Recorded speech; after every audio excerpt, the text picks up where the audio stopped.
Con el apoyo del Centro Ático de la Universidad Javeriana, del padre Joaquín Sánchez, quien ahora ya descansa en paz, de mi amigo José Vicente Arizmendi, quien fue el realizador de esta entrevista, voy con ustedes con la última conversación pública que tuvo Frank Ramírez antes de irse del planeta. Frank, un gran actor colombiano, el primer actor colombiano que salió a Hollywood, con quien trabajé en La Alternativa del Escorpión y en María María, no solamente me hizo beneficiario de su gran talento, sino de su gran amistad, con la que lo acompañé hasta el último de sus días. Esta es la última entrevista dada por el actor Frank Ramírez. ¿Y por qué se vino a Bogotá de los Llanos? La violencia. Se llaman los espachurrados, que era la gente que botaban desde los aviones y se los encontraba unos regados por todo el piso. Los muertos eran pies, porque claro, yo de niño pasando frente a uno de esos andenes no veía sino pies. Entonces yo pensaba que los muertos eran pies, yo no sabía que había un cadáver ahí completo. Cosía y sufría, como todas las mamás cosen y sufren. Todavía no sé jugar fútbol ni puedo ver un partido de fútbol porque no lo entiendo, ni me importa. La realidad solo me interesa como concepto. No me gustaba la vida que yo llevaba y quería vivir otras vidas. De un momento a otro, con la bendición de la iglesia y del Partido Conservador, mientras usted mate gente va a tener todo nuestro apoyo. Soy Germán Daniel León, encargado de que esto suene maravillosamente. Los dejo con Mauro y Frank Ramírez. Llanero. Adaptado a Bogotá, es decir, no sé cómo sería una palabra compuesta que lo definiera entre llanero y bogotano. Llanotano o algo así, no sé. Pero desde muy jovencito en Bogotá, entonces. Sí, sí, por supuesto. Sí. ¿Y por qué se vino a Bogotá de los Llanos? La violencia también, sí. ¿La violencia, la liberal conservadora? Pues no, era ya el asunto de mi general Rojas Pinilla, ¿no? Que yo me acuerdo de muy niño viendo los famosos, en los llanos se llaman los espachurrados, que era la gente que botaban desde los aviones y se los encontraba unos regados por todo el piso, pues por todo el llano, ¿no? Había muchos cadáveres, que era la gente que botaban de los aviones. O en esos andenes de tierra caliente, esos andenes de cemento altos, que había que subir como 3 o 4 escalones para tener acceso al andén. Tanto que yo pensaba de niño que yo hacía como para mí los muertos eran pies, porque claro, yo de niño pasando frente a uno de esos andenes no veía sino pies. Entonces yo pensaba que los muertos eran pies, yo no sabía que había un cadáver ahí completo, sino yo veía pies, ¿no? Pero sí, más o menos en esa época fue que vinimos a Bogotá. ¿Cuántos años tenía, Frank? Porque 8, 9, por ahí. ¿Vino con el papá y con la mamá? Sí. ¿Y con el hermano? Un hermano mayor, sí. ¿Y ese papá y esa mamá qué hacían en los llanos? Mi papá era del ejército. Él estaba en el ejército. Y había una pequeña finca por allá, pero todo eso se pierde, eso de que uno no sabe o oye como te dijera, conversaciones fragmentadas, pedacitos de información aquí. No lo suficiente como para tener una historia coherente, pero el resultado fue que nos tuvimos que ir todos por asuntos de salud. ¿La mamá qué hacía? Cosía y sufría, como todas las mamás cosen y sufren. ¿Y llegaron a Bogotá? ¿A qué parte de Bogotá? Más o menos entre Belén y Las Cruces. Por eso ahí aprendí a manejar el florete corto en Las Cruces. ¿Y en qué momento se vincula entonces al arte? O sea, es un salto interesante de los llanos a Bogotá y de Bogotá en esa condición al arte. No sé, tal vez porque nunca me interesó el deporte o se me hacía aburrido. Es más, no, todavía no sé jugar fútbol ni puedo ver un partido de fútbol porque no lo entiendo ni me importa. Ah, entonces, cuando había la famosa tarde deportiva, que era el jueves, miércoles, no me acuerdo, para mí lo principal era conseguir plata para ir a matiné, en vez de ir a jugar fútbol, cosa que yo detestaba. Entonces conseguía plata para ir a matiné y empecé a hacer como esa conexión de rico ver eso, pero empecé a pensar, pero debe ser rico hacer eso. Y por pura casualidad, mi colegito quedaba como a media cuadra de la Escuela Nacional de Arte Dramático y un día vi un aviso y entré y ahí empecé a infligirle mi imagen al país. Pero ese contacto con el cine es espontáneo, no es que la mamá lo llevaba o que No, no, había un no, medio ambiente no, que lo propiciara. no, Es espontáneo. no sé, yo siempre he dicho y no, lo sigo diciendo que yo soy una persona que a quien francamente la realidad solo me interesa como concepto. Entonces, lo que he hecho siempre es buscar eludir la realidad. Ir al cine para mí era una forma maravillosa de escaparme, de eludir la realidad. Y ya metido en actuación y demás es otra forma de seguir eludiendo la realidad, pero no fue, es decir, fue como una serie de circunstancias y que no me gustaba la vida que yo llevaba y quería vivir otras vidas. Y entonces actuación para mí fue como una salvación, no poder escapar. Frank, déjeme hacer la composición del lugar. Estoy calculando más o menos año 1945, quizás, Tal vez 1950, un poquito más de para abajo, más 1938, 48, no, 48. 48, Correcto. 9 de abril, que yo estaba muy chiquito, Ok. pero me alcanzo a acordar algo de eso. Un niño deambulando por las calles bogotanos, ¿con qué tipo de películas se encontraba? Desafortunadamente las que pasaban en matiné muy barato, que valía no me acuerdo cuántos centavos, en el Teatro Cuba, que siempre anunciaban unos dobles de películas y uno decía, uy, no, yo me tengo que levantar esa plata. Y uno hacía de todo, vendía botellas, chalequeaba a la mamá, lo que fuera para poder ir a matiné. Y siempre el teatro fallaba y ponía la misma película y yo ya tanto que todavía me acuerdo el título era La Amada Inmóvil, una película argentina con Narciso Ibáñez Menta. Y eso cada vez que salían los créditos de esa película, media luneta del teatro desaparecía porque todo el mundo, no roben, y dele a la...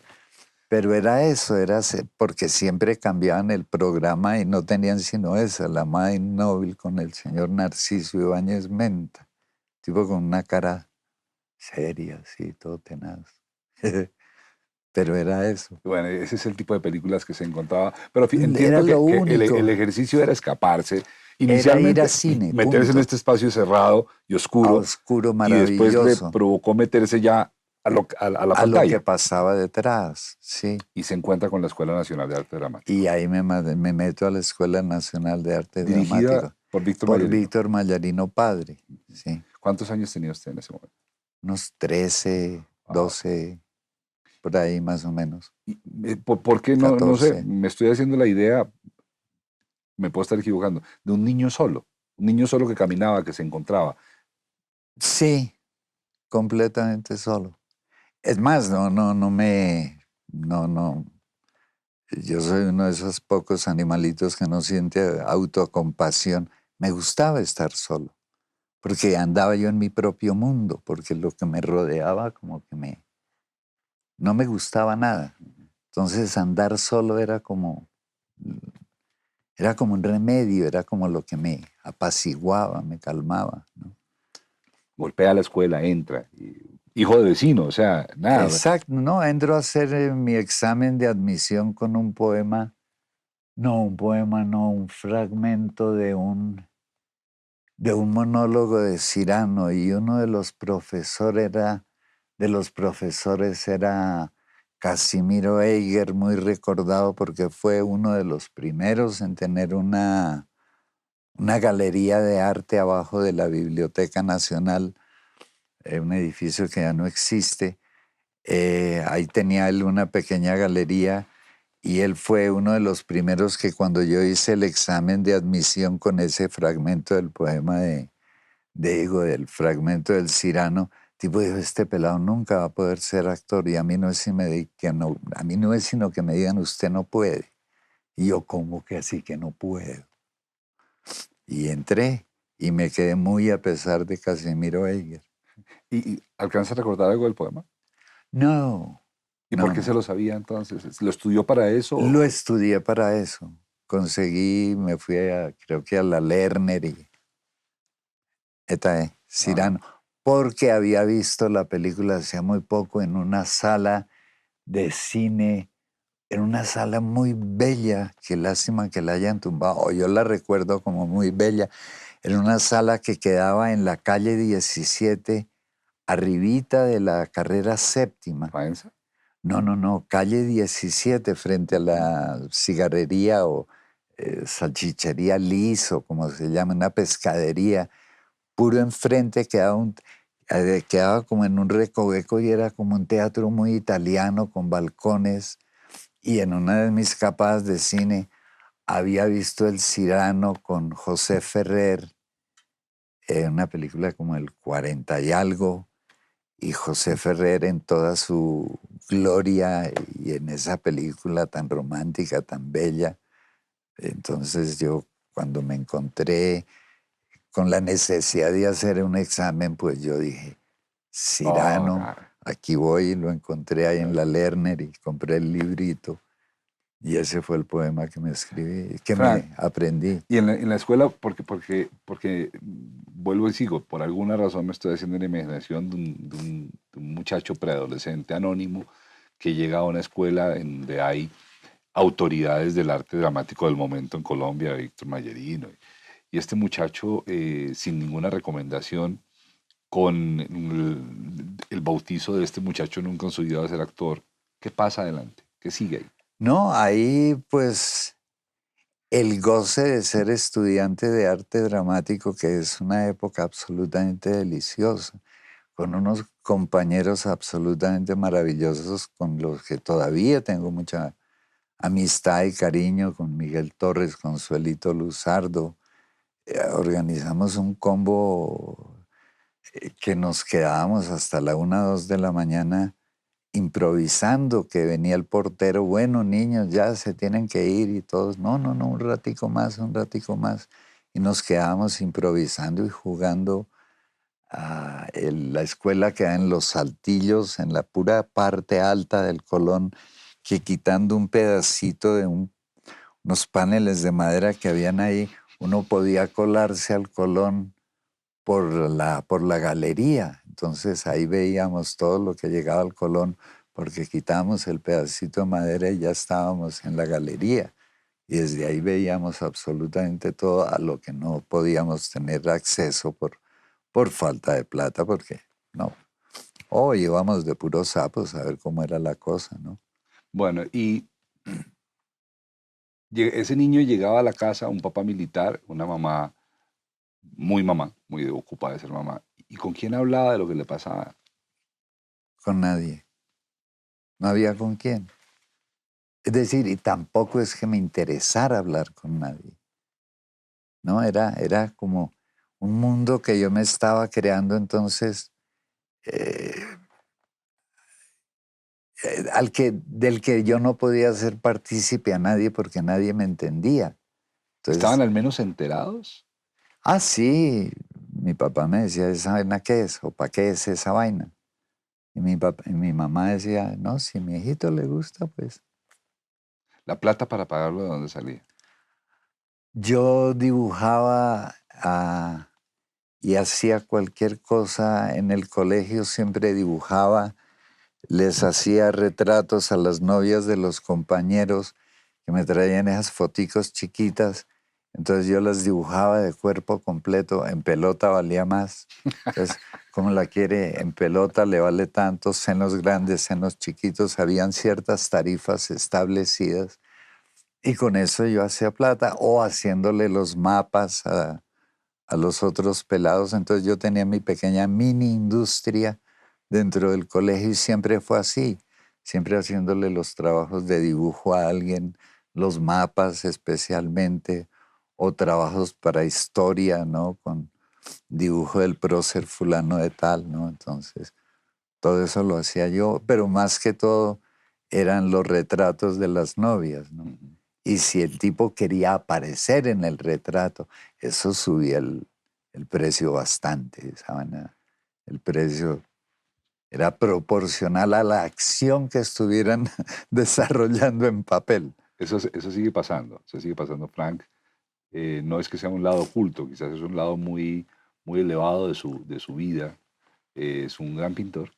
Su casa es una galería estupenda, estupenda, de obras que particularmente a mí me resultan hermosas y sigue pasando un poco lo mismo. Yo creo que en sus cuadros de hoy en día estamos muchos y muchas de sus amigos. Por supuesto, sí, no sé, el tema sigue siendo lo mismo, señoras desnudas, que es mucho más interesante que hacer novelas. Frank, ¿cómo se enseñaba teatro en esa época? O sea, porque para los que conocemos, los conocemos tanto, y yo particularmente me aprecio de conocerlo como actor, porque pues nos conocimos así trabajando juntos. Usted es un hombre con puntos de vista generalmente controversiales y claros. No los negocia a menos que se le convenza. Tiene posiciones transparentes frente a ciertas cosas de la vida. Entonces, me estoy tratando de imaginar a Frank a esa edad, con estas grandes autoridades del teatro, diciéndole cómo hacer las cosas, cómo se enseñaba el teatro en Ah, aquella no, época. En eso esa... era, pues, era muy precario porque Víctor Mallarino, pues con todos sus esfuerzos, pues él venía de una escuela completamente española y de la España de Franco, por supuesto, pues entonces era un teatro muy, muy viejo, muy pasado de moda, muy horrible. Y por el otro lado teníamos unos profesores, un profesor de apellido Pineda que nos daba voz, Casimiro Eiger que nos daba historia del arte y nos ponía películas. Yo me acuerdo haber visto por él, haber visto casi todas las películas de Laurence Olivier, desafortunadamente sin títulos, sin subtítulos, entonces queda uno en las nubes, pero las veía al menos, ¿no? Entonces siempre había como, no, tiene que haber como otra forma, otra técnica. Y por otros lados teníamos unos profesores muy raros como Harry Geithner, el papá de Aura Cristina Geithner, conocida actriz ahora. Pero en ese señor de profesor pues era muy triste. Lo único es que teniendo acceso al Colón, como te decía, quitando un pedacito de madera ahí en un salón de la escuela podíamos entrar y ver, pues ahí pudimos ver, yo me acuerdo haber visto a Helen Hayes y su compañía de teatro cuando vino a Colombia, que hizo el Zoológico de Cristal. Vino también Jean-Louis Barrault, que también lo pude ver. Eh, ¿Quién más? Hay un actor italiano maravilloso, ahorita se me olvida el nombre, que vino con el TPI, Teatro Popular, Vittorio Gassman. Entonces podíamos ver eso, ¿no? Colándonos, o también por un convenio que tenía la escuela con las compañías que viniera, o bien de ópera, ballet, lo que fuera, que tenían que contratar extras dentro de la escuela. Entonces nos contrataban de extras, entonces ya podía uno estar en escena, eh, pues de extra, pero podía estar uno ahí dentro de una obra de teatro. Más que todo, cualquier ópera que llegara, operetas, hicimos un montón y todos de extras. Yo me acuerdo que con Miguelito Torres, por equivocación, teníamos que sacar a una serie de señoras gordas por una puerta muy angosta y nos equivocamos de turno y armamos un trancón de tráfico en la puerta. Y estas señoras no podían salir ni entrar ni nada. Pero así fue, es decir, era como... Y ya después cuando me fui a los Estados Unidos, ah, pensando que yo sabía algo de actuación, me di cuenta que no sabía absolutamente nada, ¿no? Y volví a empezar de cero. Ese salto, ¿cómo fue, Frank? Yo estoy viendo esta situación teatral, bohemia, académica, y ¿qué pasa? ¿Cómo se va? ¿Por qué se va? Eh, ya quería hacer otra cosa. Yo había trabajado aquí en la televisión incipiente de la época que era... ah, yo estuve en esa transición de hacer televisión en vivo y en directo, ¿no? A que ya se grababa todo. Entonces, pero yo alcancé a hacer algo de lo que se hacía en directo. eh, que era una forma rudimentaria absolutamente patética de ¿Eso la... qué año era, Frank? Yo para las fechas Más sí o menos, soy podemos absoluto. decir. Pero todavía no se grababa, o sea, estábamos No, no, no, no. en Es directo. decir, ya estaba como Sí. en el borde, ya en todas partes me imagino se grababa, menos acá, ¿no? Ujú. Y que yo me acuerdo de esas últimas cosas hechas con la escuela. ah, Era una escena en un balcón con una niña muy bien dotada en el departamento de sus cenitos, y la niña tenía un vestido que era todo como con esos ganchitos que eran como de hooking, Mm. no sé qué cosa, no me acuerdo cómo es que se llaman. Esto yo creo que fue mi primera aparición en televisión, y si no estoy mal, Harry Gainer era el director de esto. En fin, estaba yo en un balcón con una niña muy cogido de mano, y esta niña, yo le sentía que me apretaba la mano, y yo decía, o se está enamorando de mí, o es la emoción de la escena. Y la niña me hacía ojos, pero yo no sabía qué era. Pues resulta que poco a poco los benditos ganchos que sostenían su vestido se estaban abriendo debido a la presión de su voluminoso pecho, y el vestido se estaba bajando de la parte delantera, y ahí fue cuando me di cuenta, ya se alcanzaba a percibir un poquito de la aureola de sus senos. Yo me acuerdo que yo cogí ese vestido como pude, las dos partes que ya se habían abierto completamente, y yo terminé con la mano completamente entumecida de tener, ¿no? Mientras terminábamos el monólogo, digo, el diálogo de amor y de romance en el balcón, yo con la mano sosteniendo el vestido de esta niña que ya se había bajado peligrosamente, y eso era en directo. Entonces, esa creo que fue mi primera experiencia en televisión. Y después aparecimos más en televisión, cosas dirigidas por Mallarino, con su famoso El maestro Toniel Contreras, de lo cual después hicieron una copia que se llamaba El Yo y Tú de Alicia del Carpio, pero eso fue completamente fusilado, lo que hacía Víctor Mallarino. Ah, Eso sí. no se lo inventó Alicia del Carpio. Otoniel Contreras se llama. Otoniel Contreras, servidor, que era el maestro, era un obrero. Y ese era el personaje que interpretaba Víctor Mallarino, y él escribía eso. Y después Alicia del Carpio se hizo famosísima copiando todos los personajes, y se llamaba Yo y Tú. Y este Otoniel Contreras también era una comedia en directo.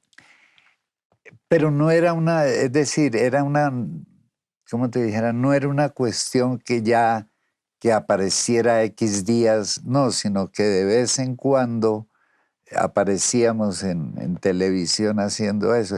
Es que eso era cuando la televisión siempre fallaba algo, entonces ponían ahí algún patrón ahí, y si todo seguía fallando, las cuestiones técnicas, o si un actor no llegó, lo que sea, pues llamaban o a Víctor Mallarino o a Fausto Cabrera, los recostaban contra un piano a decir poemas. Entonces le infligían poemas al país, pero eso era cuando no había nada más que hacer, ¿no? Entonces de vez en cuando nos llevaban alumnos de la escuela y hacíamos eso en televisión. ¿Eso era pago? ¿Había pago por eso? Si había pago era mínimo, pero yo no me acuerdo haber recibido nunca un peso de eso. No, no me acuerdo haber recibido plata de eso. Y esa primera etapa, digamos, cruda, tanto de la televisión como de la actuación en televisión, ¿Usted la trunca con el viaje a los Estados Unidos?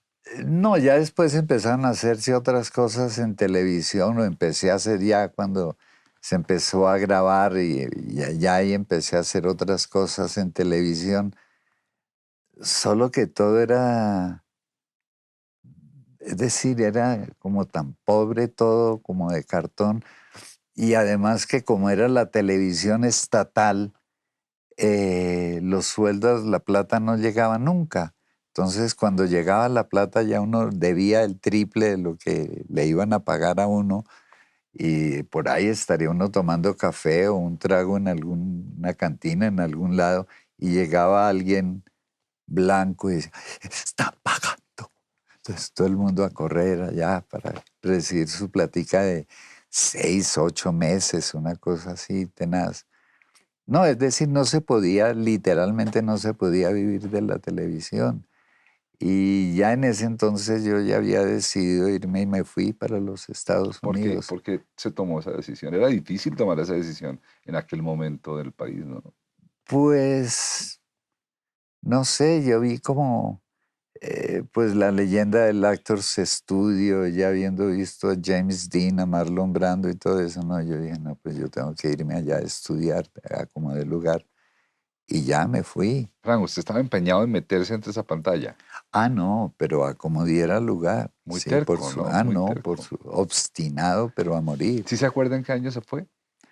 Yo me acuerdo que el año exacto no me acuerdo, pero tal vez tú que eres partidario de los Beatles, como todos lo saben, o lo deben saber, eh, en el mismo diciembre que llegaron los Beatles a Nueva York, llegué yo a Nueva York, solo que el recibimiento de ellos fue Eso maravilloso. fue en 1964, un año después de que mataron a Bueno, Kennedy.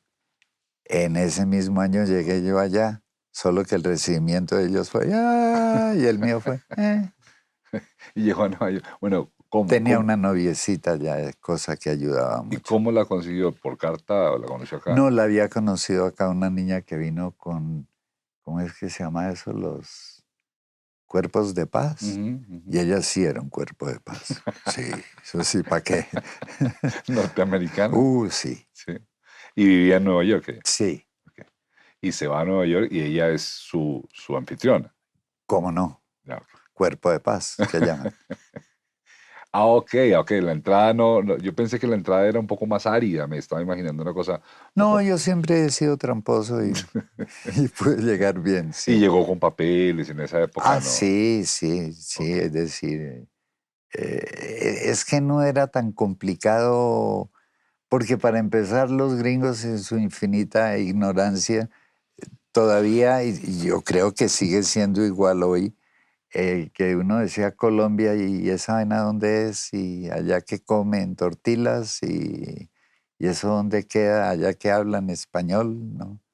No le toca decir, no, eso es bajando de Panamá, mano derecha, primer país así raro, ese es Colombia.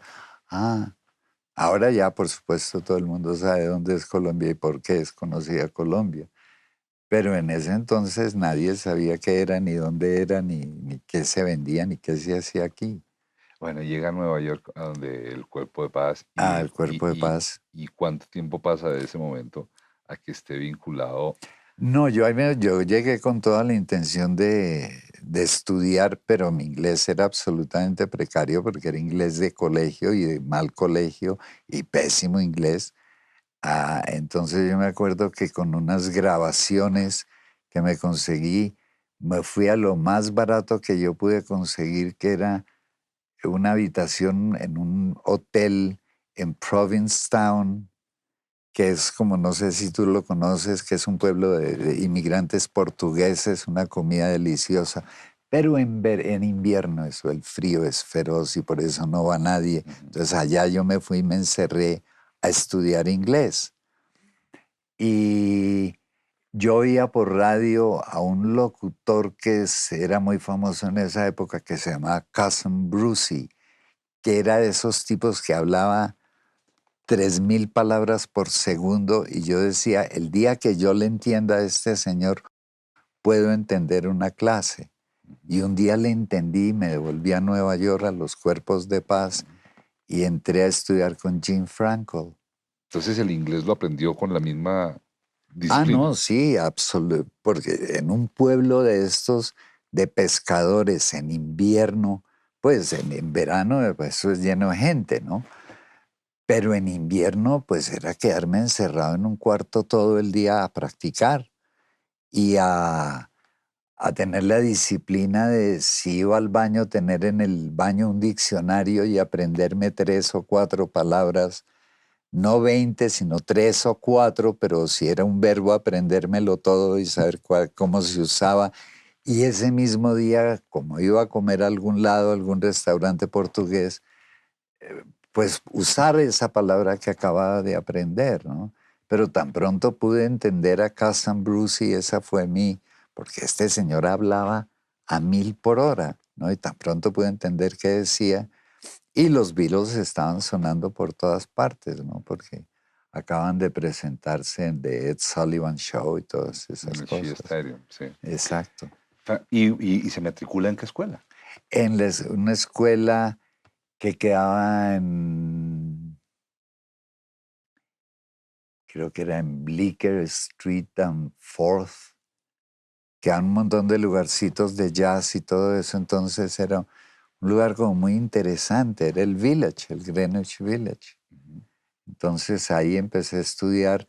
De ahí pasé al Actors Studio porque el Actors Studio era gratis, porque eso lo pagaban, era actores ya eh, famosos o pues Shelley Winters, Newman, gente así, porque el Actors Studio era de verdad un laboratorio donde ellos pudieran ir a cometer embarradas, ¿no? Y preguntarles entre ellos qué hice mal, qué hice bien, ¿no? Todo eso, y había crítica de Strasberg. Pero eso era en una antigua sinagoga en la 32, creo que era esa sinagoga vieja, y uno se sentaba en el balcón y desde ahí ya veía uno todo, y para poder participar tenía uno que hacer audiciones y audiciones hasta que podía participar, pero era una cosa muy difícil porque podía uno participar únicamente, creo que era los jueves, como de 10 a 12, que podía uno tener 3 minutos para hacer algo, que casi siempre se frustraba porque llegaba Shelley Winters de Hollywood con algún bloqueo actoral. Shelley Winters, como para resumir, era como la Vicky Hernández de allá. Entonces llegaba con problemas y no, y que tengo un problema. Entonces todo se cancelaba porque, claro, ellas eran los que pagaban. Entonces ahí me vio otro profesor y me dijo, usted se va a frustrar aquí, camine a estudiar conmigo. Y le dije, no tengo plata. Y me dijo, no, yo lo beco. Y ese señor es Sanford Meisner, un famoso profesor de actuación. Ok, esa es la segunda escuela a la que va. Es Exacto. con este hombre. Ah, este hombre lo vio y lo escogió. Sí, él me becó.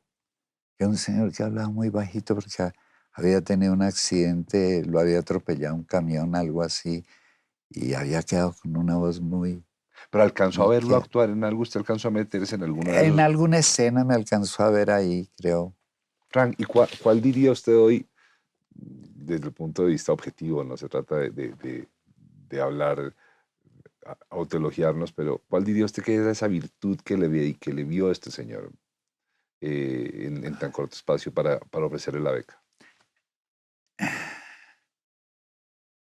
Yo creo que el hambre de hacer algo, el afán de hacer algo, que en algunos momentos yo creo que hasta me pude pasar de la línea porque en esa época, cuando estaba ahí en la escuela, estrenaron una película que, si mal no me acuerdo, se llamaba El Oscar, donde había un actor, era sobre actores, y había un actor tan ambicioso que no me acuerdo quién fue el que interpretó eso.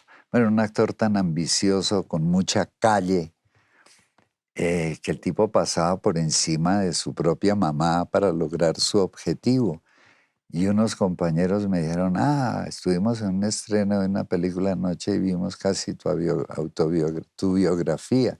Y es más, el personaje se llamaba Frank. Y fui yo a ver la película y, Eso es lo que están viendo de mí. Sí, que ya me estaba, es decir, que podía literalmente pasar por encima de quien fuera para lograr lo que yo quería. ¿Y sí era así, cree usted? Sí, sí, completamente, sí. No, sí, seguro que sí. Es decir, era una ambición completamente desmedida que yo tengo que hacer lo que necesito hacer y lo que quiero hacer. Y quien se ponga por delante me lo llevo. Y lo estaba haciendo con seguridad porque lo notaron todos mis compañeros, ¿no? Y ese reflejo lo frenó, ¿qué pasó ahí? Cogí más impulso y seguí haciendo lo mismo, porque como hoy, no, pues ya había logrado cosas, ya había, con esta cara que vaina, pero ya había hecho Romeo en teatro con Joe Papp, ¿no? Que Royal, digo, de Theater in the Park, que era muy famoso, y él lo hizo famoso, ese productor de teatro. Ahí hice Romeo y Julieta y trabajé en la pieza Maldita, también trabajé ahí. Macbeth. Sí, ¿Por qué es Macbeth la pieza maldita, Frank?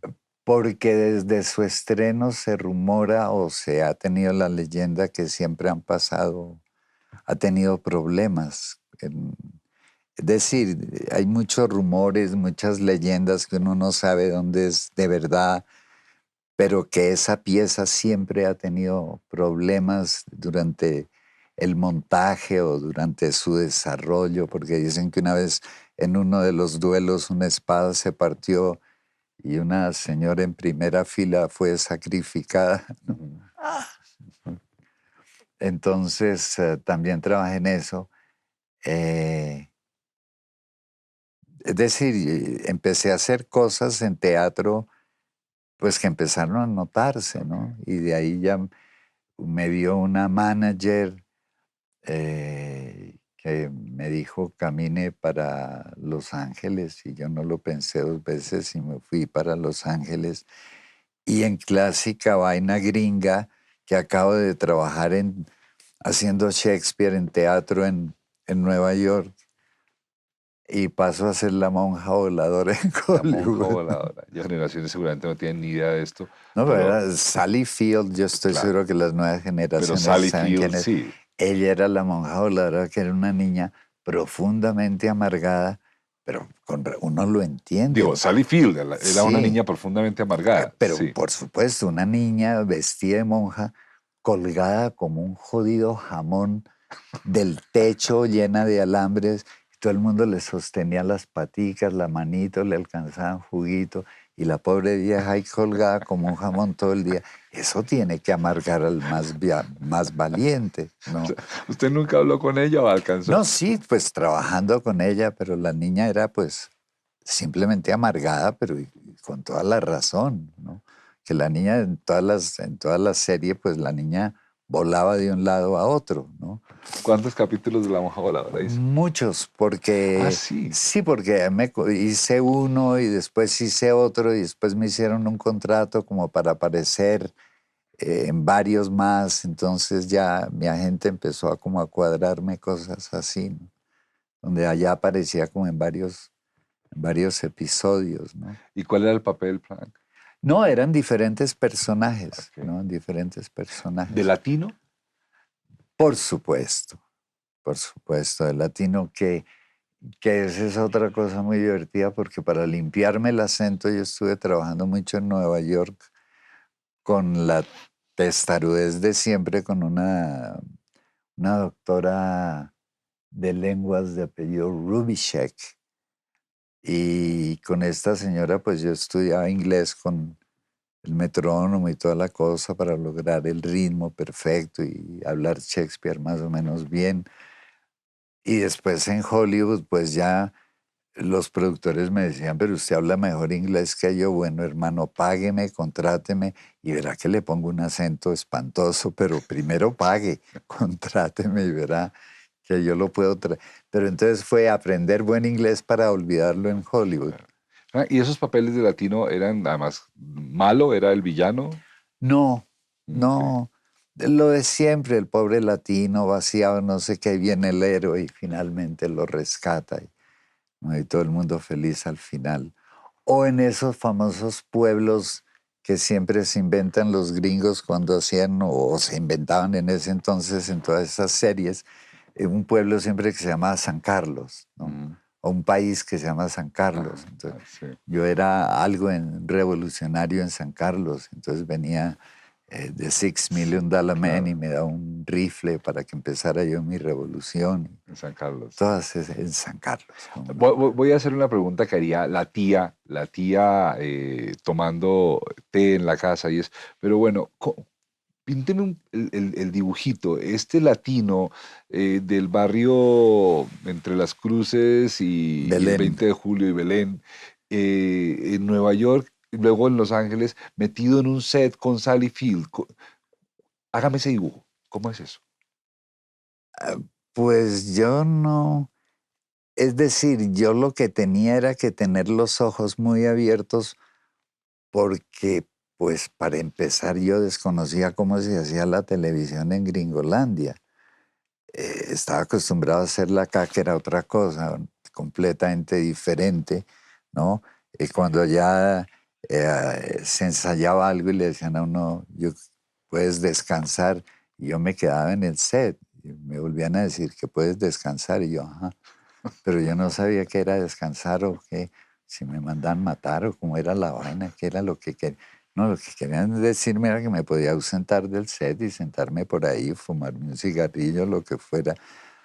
Pero yo quería era permanecer ahí para ver todo, Esto ¿no? era en cine, ¿no es cierto? Cine. Es que allá se hacía, no sé, ahora me imagino que igual o ya pudo haber cambiado, pero todo se hacía filmado, ¿no? Pues por eso es que la calidad de lo que el producto gringo nunca bajaban, porque tú sabes que de un negativo de cine se pueden hacer infinidad de copias y no, y la calidad no disminuye, no se pierde, no se va a ningún lado, no se daña. Pero eso era así, era todo filmado. Entonces ahí empezaba yo a hacer sapo y hacerme muy amigo del camarógrafo y este lente para qué es y cómo se llama y qué. Y los tipos siempre son muy generosos cuando uno se interesa en su trabajo y empiezan a mostrarle a uno que pues la óptica de cada lente, este lente hace esto, este lente hace esto. Y así yo me iba metiendo con todo el mundo. Pues primero también para no sentirme ajeno en una atmósfera que yo no controlaba y no conocía. Entonces iba conociendo como al camarógrafo, al luminotécnico que me enseñara cómo poner luces o me metía yo, me subía a la parrilla con él y el tipo me explicaba. Pero era también una forma de conocer y a la vez de no sentirme yo como tan perdido entre un montón de maquinaria que yo completamente desconocía. Y la aproximación se hacía desde allí, pregunto, porque el contacto con sus colegas actores era distante. Allí sí Es era. que allá no, como te contaba antes, el contacto es mínimo porque por puras cuestiones de seguro a uno lo sacan del set. Uno terminó de hacer una toma y lo sacan y quieren que uno esté y allá tiene que estar uno por disciplina y por contrato y por demás. En su tráiler le dan a uno un cuartico pequeño donde hay una camita, un tocador, un baño y algo de música y uno se parquea ahí a estudiar, a dormir, a lo que sea, pero ahí es donde te quieren porque en el momento en que te necesite tocan, ya estamos listos, camine. Pero uno no conoce a nadie, ¿no? Porque cada uno está en su cubículo y va uno únicamente al set a hacer un plano y ya, se acabó el plano, chao, váyase para su cuartico y estése ahí quieto. Entonces uno trabaja con mucha gente, pero no la conoce, ¿no? Y Glenn Ford en toda su gloriosa antipatía, que el mismo Marlon Brando raja de él, ¿no? Dice que fue el peor actor con el que él tuvo la mala suerte de trabajar. Era muy antipático el hombre. Horrible. Que si él tenía que darte, por ejemplo, en esto, yo me acuerdo que él tenía que darme un cigarro y el tipo nunca me lo dio, lo tiraba al piso. Es decir, cosas absolutamente innecesarias, ¿no? Y si él, por ejemplo, si le iban a hacer me iban a hacer un close-up, el tipo se iba y le decía al director, alguna cosa y ya no había close-up para mí, entonces yo llamaba a mi agente y le decía, oiga, me iban a hacer un close-up y Ford no dejó y mi agente, tranquilo, no te preocupes. Y después, claro, cuando empezaron a editar la película ya por pura gramática, decían, pero aquí falta pietaje, aquí falta un close-up de este tipo, porque va de aquí a aquí, ahí tiene que haber un close-up de este tipo y no hay. Entonces me contrataron por 2 semanas a hacer un poco de escenas yo solo con un pedazo, fragmentos de escenografía, alguien leyendo, dándome el pie y yo haciendo mi close-up ahí. Me pagaron más de lo que me habían pagado por toda la película por 2 semanas de trabajo, haciendo solo close-ups. Y hay otra cosa además viendo la película me pareció interesante. Está usted maquillado de muy moreno.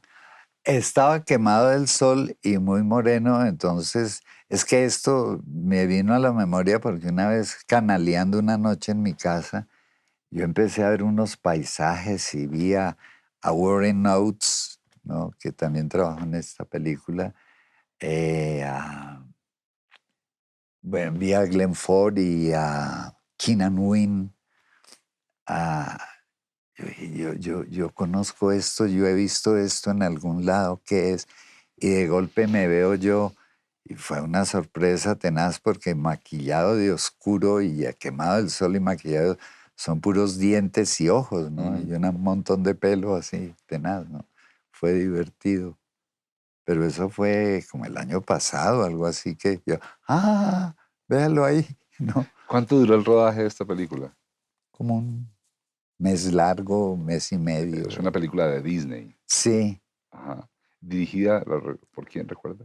Dan O'Herlihy, pero creo que el nombre de él siempre se le llamaba Dan O'Herlihy, pero tú me aclaraste hace un rato que el nombre es otro.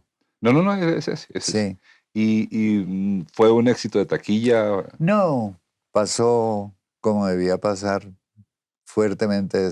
Es más, no le hicieron ni siquiera un gran estreno, sino fue en los estudios Disney, un estreno así únicamente para los directamente implicados y ahí murió, ¿no? Pero en taquilla creo que hizo por ahí $3.20, algo así. No fue, no tuvo Y ningún curiosamente éxito. sí coincido en que había una desproporción entre el casting y la historia, porque la historia se construye toda a través de Jimmy Boy Gabriel, que es su Y le personaje, faltan muchas escenas. porque él es la víctima y es el protagonista. Y como la historia no se construye desde ahí, sino desde el señor Ford, que es el héroe, entonces el otro pedazo Todo queda se cojo y la cae, película se se cae, es desploma cierto, todo. Y es eso cierto. creo que fue, eso mismo que tú acabas de anotar, esa fue la crítica que salió en la prensa diciendo que era una película coja. Porque, por ejemplo, al puro final de la película, si no me acuerdo mal, había como sí, hay como una cogienda de trigo, se recoge la cosecha o de maíz, no me acuerdo cómo es la cosa. Y después de que este tipo supuestamente ayuda a este muchachito a salir de la cárcel, este muchachito no va a ayudarle porque hasta allá no llegó la plata o no llegó el contrato o no se le dio la gana a Glenn Ford de que yo estuviera ahí, no sé. La película tiene un par de cosas que me llamaron la atención. Uno de ellos es que Glenn Ford, el personaje, defiende a los indios. Sí, Es una película a favor de los indios y en contra de la violencia blanca contra los indios. Ya sí, empezaba a variar el mito de que los indios eran los malos, ¿no es cierto? sí, Y la otra cosa que me llamó la atención es que hay un parlamento de la película altamente violento que hoy en día no pasaría, y es que cuando los niños van a hablar con Jimmy Boy, el cuando indígena, se lo encuentran por ahí, sí, y entonces ellos le dicen que le van a ayudar, que los espere, que ellos le van a traer comida mañana. Él les dice, ok, pero si ustedes llegan a hablar de mí y les señala el rifle diciéndole los mato. sí, O sea, es el protagonista, la víctima amenazando a un par de a niños un con par que de los va a coger a niños. rifle. Sí, si no me traen agua, mueren. Sí, sí. Esa fue Sí. la primera película que se Esa hizo. fue la primera película que yo hice, sí. Yo sé que la memoria de contador no es precisamente su fortaleza, pero ¿cuántas películas más hizo en Hollywood? Unas 6, creo. Sí, unas 6, más o Y de menos. esas, ¿cuál es memorable? ¿Cuál se llevó en el corazón por alguna razón positiva o negativa? No, es que yo siempre tuve una cosa muy presente que es como nunca estar pendiente de lo que hice y acordarme mucho de lo que hice, porque a mí el resultado final de una película nunca, o de un producto nunca me interesó y todavía no me interesa.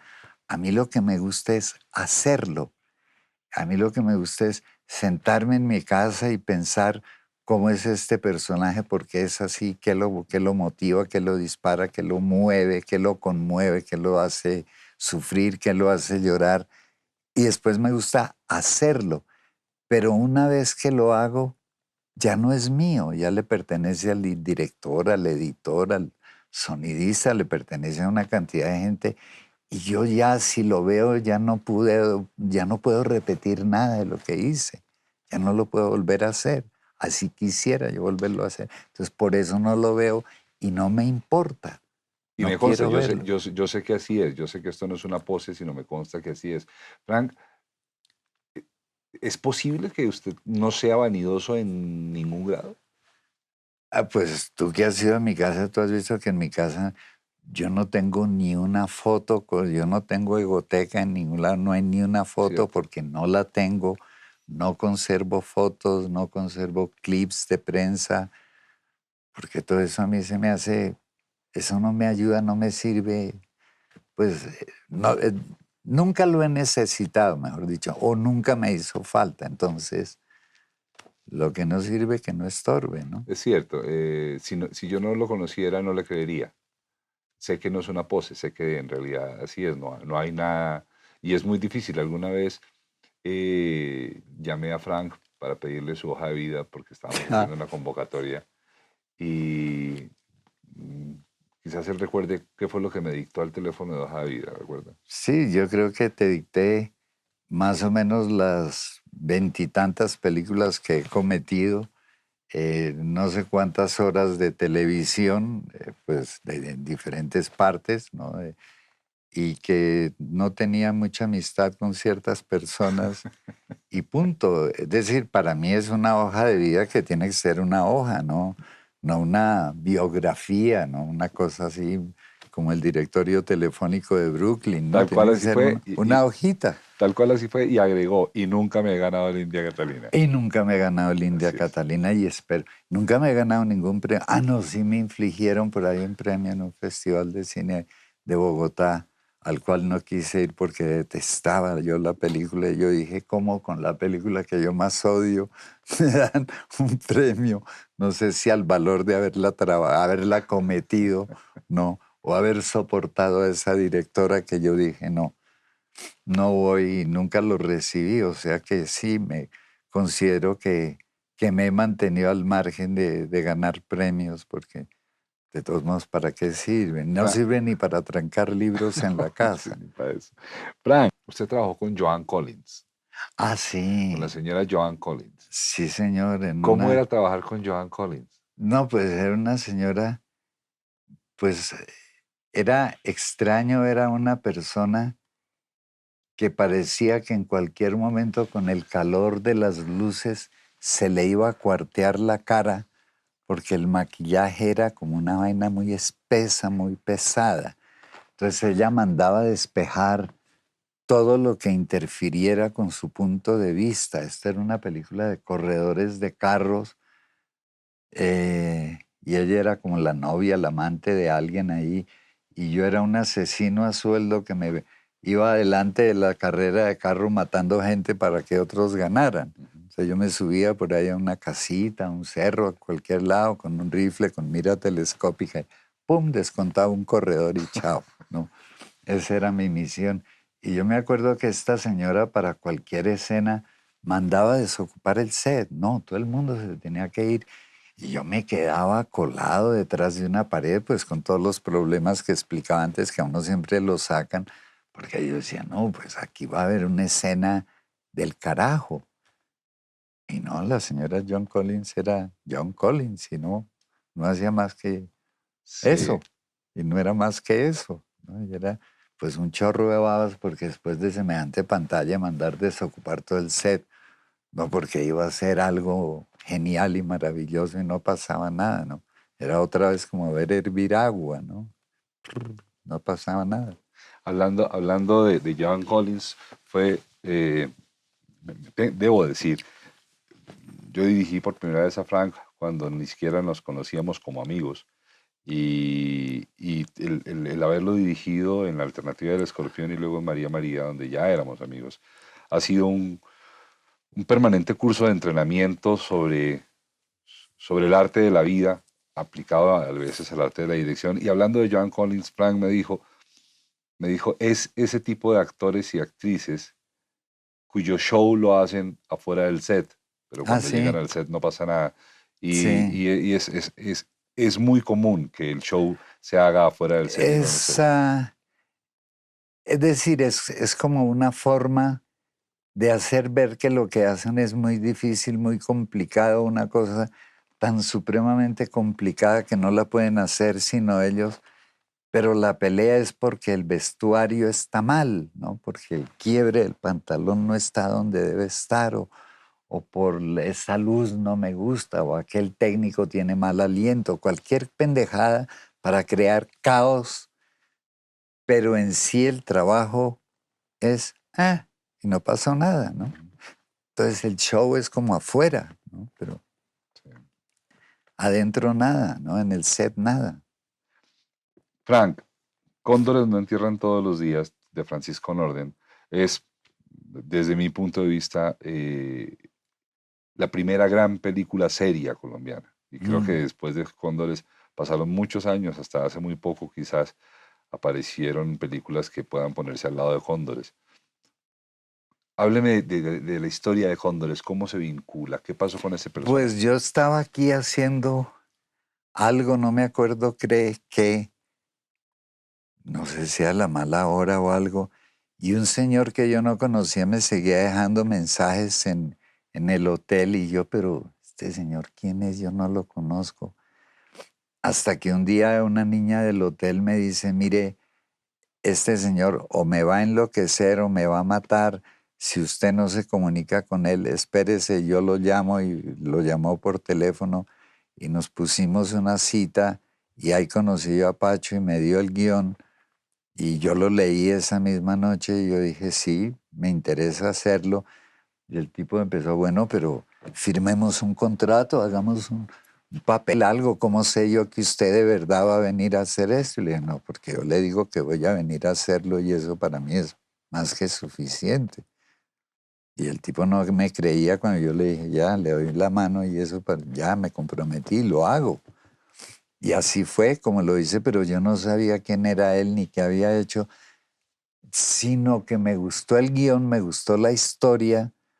Y que claro, por cuestiones de lecturas y demás, yo sabía quién era León María Lozano y demás, pero yo no sabía la trayectoria de Francisco ni qué había hecho, no sabía que era un gran documentalista ni nada de eso. Yo no tenía idea de quién era, ¿no? Solo que me gustó también su tesón, su deseo de hacer la película y de ponerse en contacto conmigo y que después como de un mes pudimos entrar en contacto y ahí fue cuando yo le dije, sí, yo vengo y hago la película y así fue, pasó un tiempo, no me acuerdo cuánto, y me contactó y yo vine e hicimos la película. León María Lozano era líder durante la violencia liberal conservadora y era un líder conservador que pasó a la historia precisamente por descarnado, por cruel. Sí, Y en la entrevista que se encuentra en internet hecha por Víctor Gaviria, hay una explicación muy, muy rica de cómo construyó usted el personaje. Yo quiero que volvamos a hablar de eso acá. Construir un personaje del mal, voy a arrancar del estereotipo, del mal. León María Lozano era un equivalente a un Pablo Escobar de la ujú, época, o sea, un tipo que no tenía problema en mandar matar, en mandar quemar, en mandar desollejar. ¿Cómo, ¿Cómo se encarna la maldad, Frank?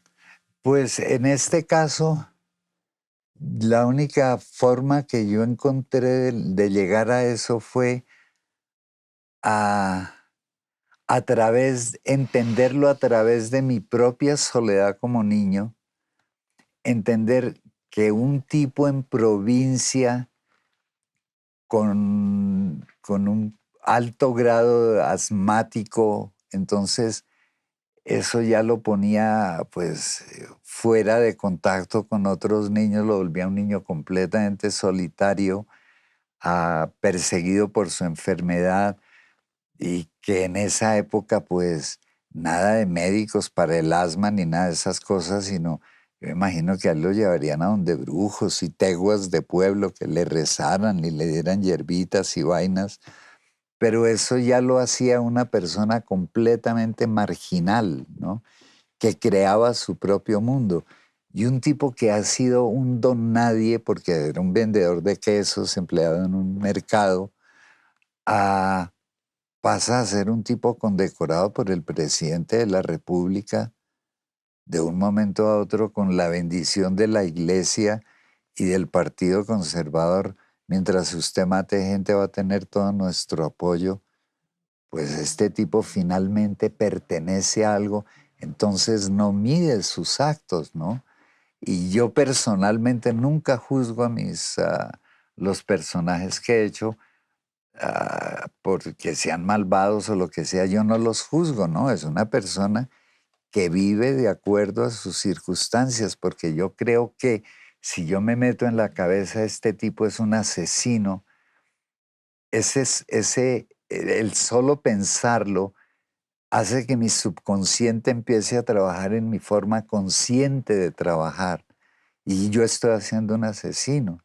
Entonces, no, yo no lo juzgo para poder vivir únicamente a un personaje de acuerdo a sus circunstancias, pero sin juzgarlo. Jamás. En la entrevista con Víctor Gaviria, hablando de este tema, usted pasa por que hoy en día además, en el momento en que se hace esta entrevista, no sé cuándo la estaré viendo dentro de 20 o 30 años algún estudiante, está de moda la vida de Pablo Escobar en televisión y digamos lo más significativo es la imitación física que hace el actor de Pablo Escobar. Usted en esta entrevista a Víctor Gaviria le dice que para usted fue indispensable no conocer la fisonomía del personaje. Hábleme de eso. No, porque, por ejemplo, yendo ya que lo traes a colación, lo de Pablo Escobar para mí no es crear un personaje, es recrear un personaje, lo cual es para mí completamente distinto. Porque si tú tienes una serie, una cantidad infinita de películas, de videos, de grabaciones de sonido, donde lo puedes ver cómo se mueve, cómo habla, cómo todo. Eso no es crear un personaje, eso es recrearlo, es coger algo y copiarlo lo más próximo al original posible, pero no es crear un personaje, es recrearlo.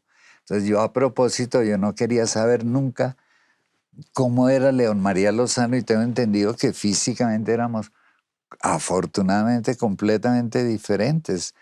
Alguien me decía que era un señor, un político cuyo nombre se me escapa, menos mal, de corbatín, me acuerdo tanto, que me decía que era un personaje bonachón, que se tomaba sus traguitos y le gustaba cantar en cantinas, que era un tipo bajito, gordito, pero yo afortunadamente no quise ver ni siquiera una fotografía. Yo me limité a interpretar lo que estaba en un guión y ver cómo le metía yo vida a ese personaje, cómo crearlo yo, no recrearlo. Porque si veo una foto del tipo, digo, no, entonces me mando qué, rellenar o engordo, ¿qué hago? No. Pero no quise hacer eso. Debo confesar que hablar con personas como Frank tiene su misterio. No son muy buenos hablando de ellos mismos. Entonces hay que hacer un ejercicio fuerte de convicción para que suelten la lengua. Y eso fue lo que sucedió en la hora pasada. Porque si bien es cierto, Frank es también es cierto que poco le gusta hacerse notorio o robarse el show. Les cuento además que Frank es un gran pintor. Dejó una obra de cerca de 45 a 50 pinturas que hoy en día están en poder de su hijo en aquella legendaria Casa de la Candelaria. De esas obras yo tengo 2 que en su momento él me dio y que me hacen muy feliz cuando las veo en la sala de mi casa. Esta fue la última conversación pública con Frank. A partir de este momento creo que lo volví a ver una vez más en la clínica y luego ya no lo volví a ver más para siempre. Comparto con ustedes este recuerdo que tengo de mi gran amigo y para mí uno de los más grandes actores que haya tenido Colombia en el siglo XX. Reitero mi agradecimiento a la Universidad Javeriana, al Centro Ático y a José Vicente Arizmendi, realizador de esta entrevista para televisión y para YouTube. Antes de despedirnos del todo, nos interesa que sepas cuál es el equipo que trabaja en este podcast. En la presentación y dirección está Mauricio Navas Talero. En la producción de audio y locución, Germán Daniel León. Producción general, Nicole Prada Leighton. Diseño de logo, Germán Daniel León III. Edición de audio, Isabela Rincón. Diseño gráfico, Julián Girales. Social media, Daniel Cetino. Community Manager, Mayra Montaño. Postproducción, Ana Moreno y Juan Pablo Vargas. Coordinación de postproducción, Angie Barros Martínez. Gestión digital en YouTube, Fernando Navas Civic. Música por el maestro Camilo Correal. Esta entrevista fue realizada en el Centro Ático de la Universidad Javeriana. Este es un contenido de Valencia Producciones. Si te gustó este podcast, danos like y suscríbete. Así te enterarás de los siguientes episodios. Y si no te gustó, mándaselo a tus enemigos. Igual nos sirve que nos escuchen. Muchas gracias. Chao.